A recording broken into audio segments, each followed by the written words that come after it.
It appears Magic the Gathering has a new format, but this one's a real rush job.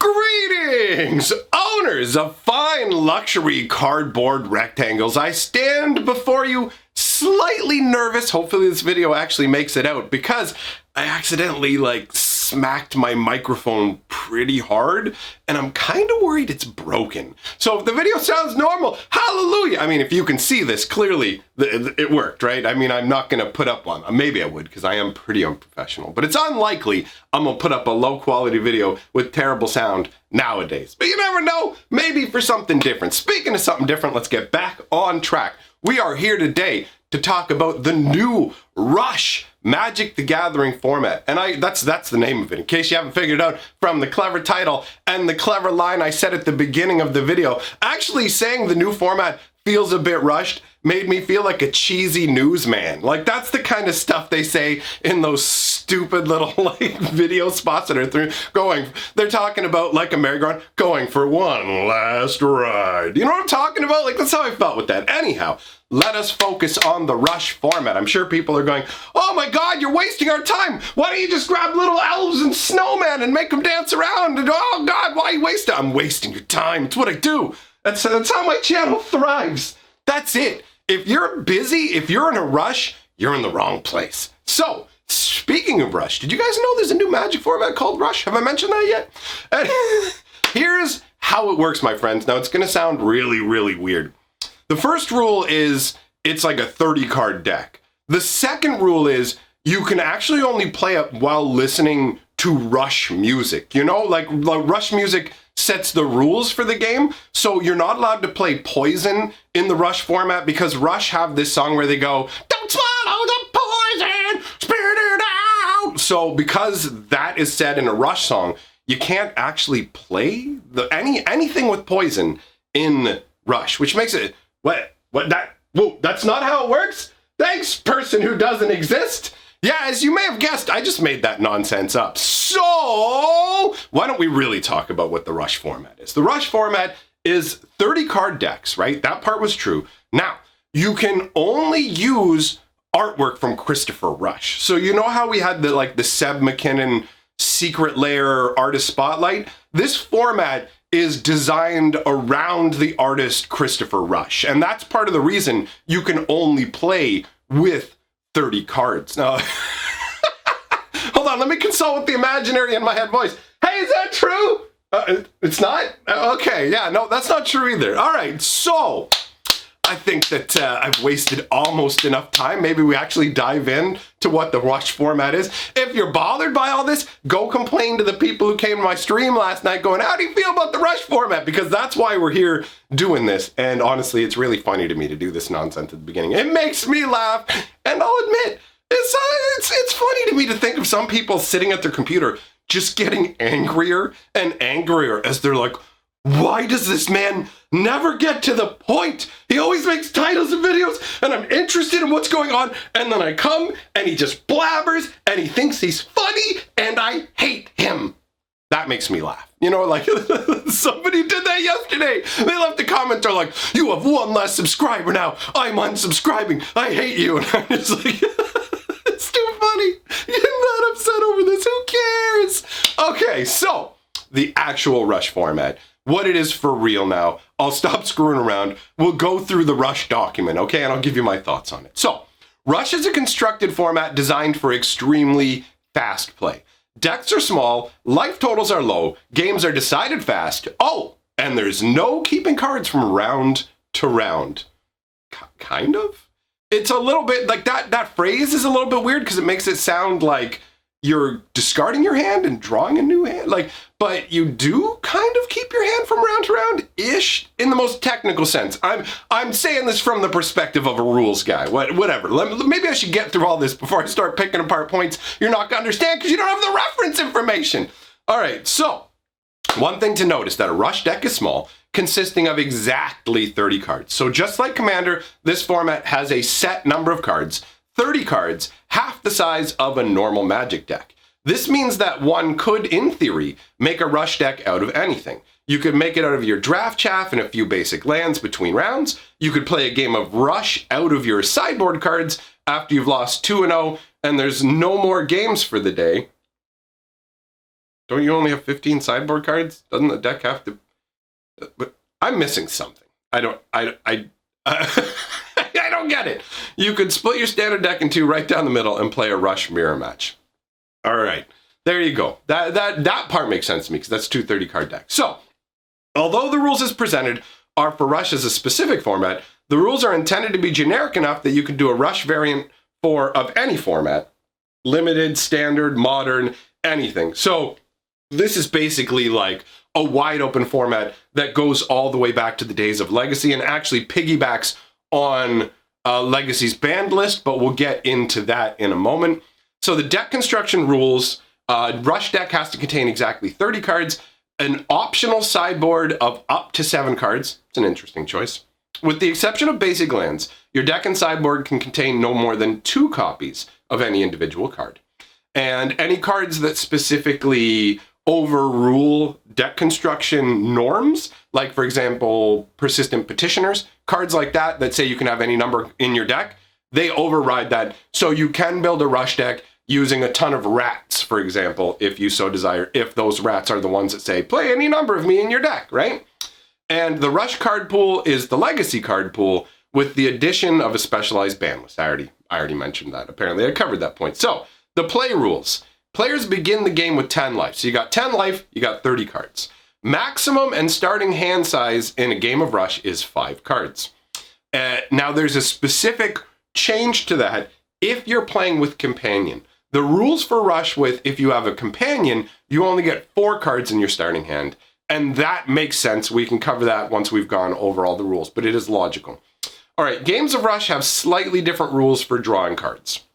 So when it comes to mulligans, if you want to mulligan, the starting player declares whether they're going to take a mulligan. Then each other player in turn order does the same.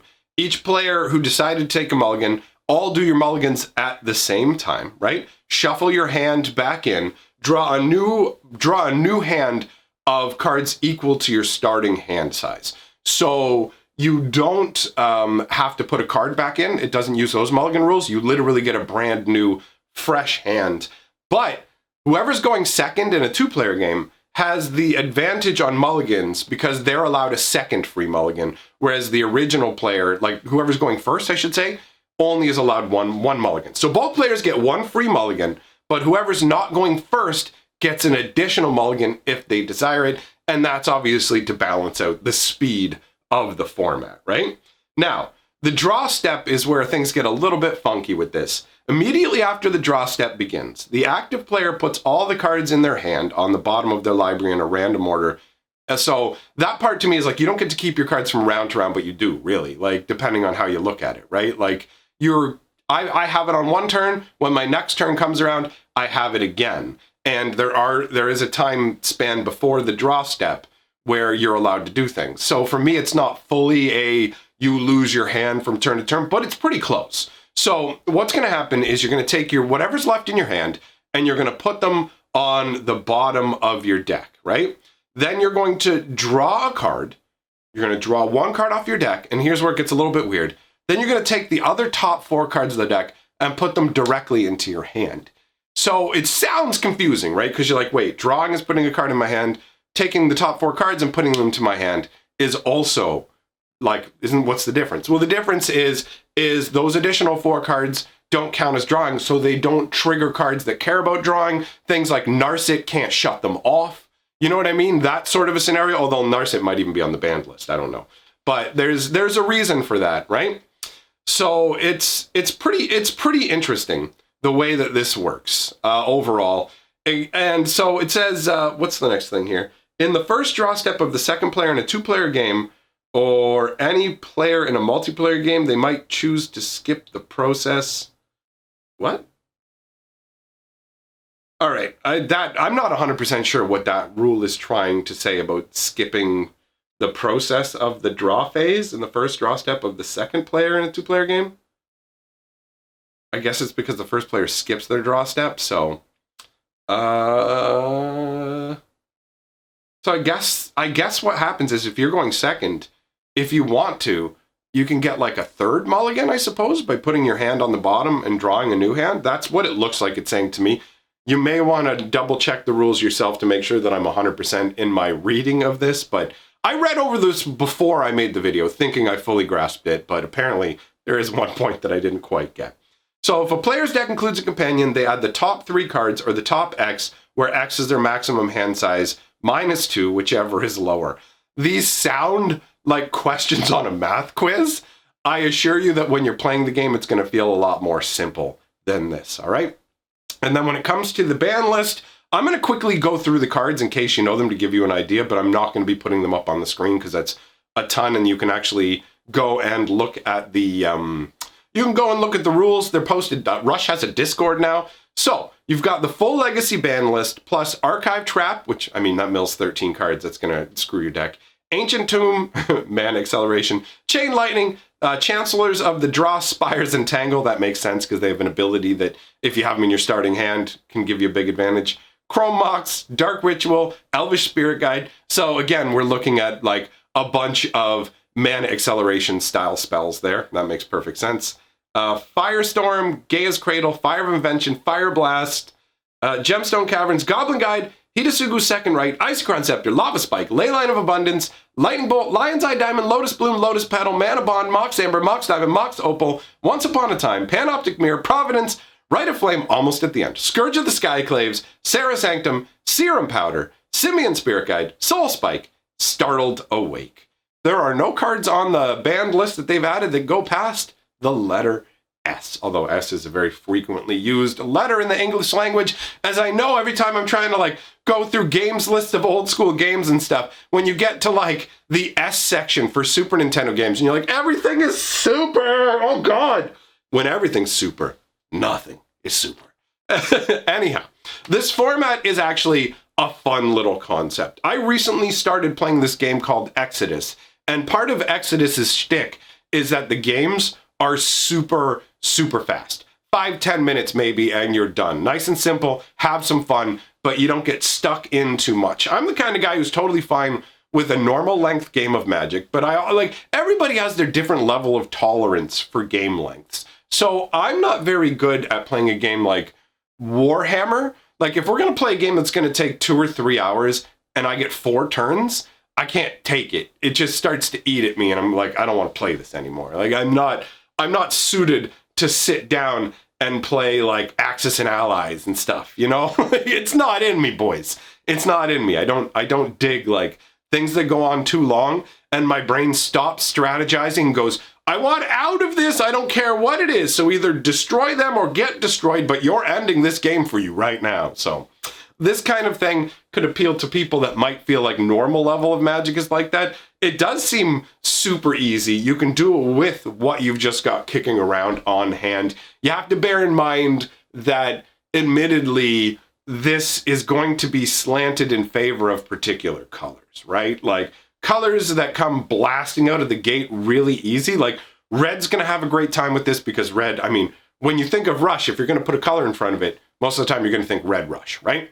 And white has a lot of good little like wiener creatures that coming in throwing them elbows, right? So well, I feel like the colors can do okay. Blue is gonna be kind of on the back foot for this one, right? I mean, mono blue, maybe if you run like a little merfolk strategy or something, but it's probably, you're not going to be able to use the blue counter magic in most cases to much effect, I'm guessing. You're going to want to just have more, I gather if you're going to play blue, you're going to want to utilize a lot of bounce, because if you can bounce your opponent's permanents, they're going to be gone, right? Because whatever they have in their hand at the beginning of the turn, boom, back on the bottom of the deck. So bounce becomes removal in the format to maybe shift a little in blue's favor. Overall, I feel like blue is definitely going to be on the back foot, right? So it's an interesting concept. As far as I understand, this was fleshed out by a player after it was made up as an example format. I think what happened was Rosewater ended up like making up a format as a throwaway example, and then this individual was like, yo, this actually seems like a cool idea. Why don't I create a rule set for it. I could be completely wrong about that because I didn't look in hardcore to the origins of Rush. All I know is multiple people asked me about it yesterday, and when multiple people like come into a live stream and ask me my opinion of something, that puts it on my radar. And then when I went to look for it, I found this like Reddit post and other stuff going on. It seemed like a bunch of activity, and it's like, hey, if there's interest, I'll set up a Discord or whatever. Now there's a Discord, so there's enough going on with it that it felt like it was worth discussing. Overall, seems like a pretty hectic little format. I do like the fact that it's like all gas, no brakes, son. You know what I mean? There ain't no stopping, just more. You just get to fill your mitt every turn, which feels great. That's one of the things that you do with Exodus. You start the game with 6 cards, every turn you draw 6 cards, and you, like that is enjoyable. There's different ways to enjoy Magic, and the let's just run right at each other hardcore method is great. And especially useful if you find that you have time crunches. You know what I mean? It's something you can easily play between rounds. Let's say you're at a tournament and, oh, you know what? We're sitting here between rounds and, oh, we've got 10 minutes left in the round. 10 minutes ain't enough time to sit down and play a proper game of Commander unless you're playing like, I've got 18-second turn kills in here. You know what I mean? Like, let's shuffle up 12 times in 10 minutes. But in most cases, you're not gonna have many games you can fit into a tiny little window. So Rush is cool in that regard. Seems interesting to me. Maybe I'll try building a deck for it. I don't know. Let me know what you guys think about the format in the comments below. If there's anything that I missed here in my discussion of it. I do love how much people love Magic and how we can all enjoy all these different aspects, whatever it is. You know what I mean? Like Magic's got fun gameplay, interesting mechanics, gorgeous artwork, fantastic story. Oh, that reminds me, I would have completely forgotten. Guys, there's a brand new lore video premiering on Fantasy Geographic later today. In a few hours, maybe even an hour or so. Depends on when you see this video. Either way, head on over. I'll put the link up here. It'll either take you to a premiere that hasn't started yet or to the actual video. But check out what old school Magic lore was like. If you don't know and you want to know how awesome it is, I'm going to tell you right now, we're at one of the craziest parts of the current story arc, and it's not to be missed. So go check it out, my friends. If you like what I'm doing here, like, comment, subscribe, share the video around. It's all great for the channel. I'm having a fantastic time. Thank all of you thanks to all of you. Good Lord, my brain is breaking down. Thanks to all of you for all the wonderful birthday wishes and all the excitement about me getting into Commander. I feel like we're almost like a perpetual motion machine of enthusiasm because I'm excited and enthusiastic, and you guys come in and you're like, yeah, and I just get more hyped. So let's keep the hype ball rolling into a giant boulder down the hill, and we'll just collect up all kinds of Magic players like a Katamari Damacy. So if you want to be part of a MTG Machi, that's a terrible name. If you want to be a part of that, click on the subscribe button and we'll all be a big old human Magic meatball. Goodbye for now.